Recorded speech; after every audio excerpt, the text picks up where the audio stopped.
104.7 IFM. Report!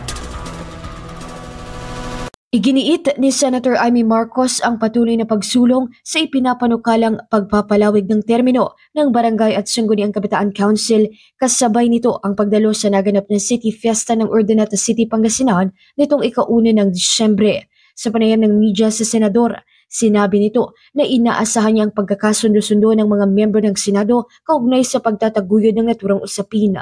Sa ilalim ng panukala, ang 6 na taong termino ay magsisimula pagkatapos ng halalan sa 2029 Barangay and SK elections. Aniya, mas mainam kung ilalaan sa taong bayan ang perang magagastos sa eleksyon, lalo na at may kalakihan umano ang inaasahang budget dito.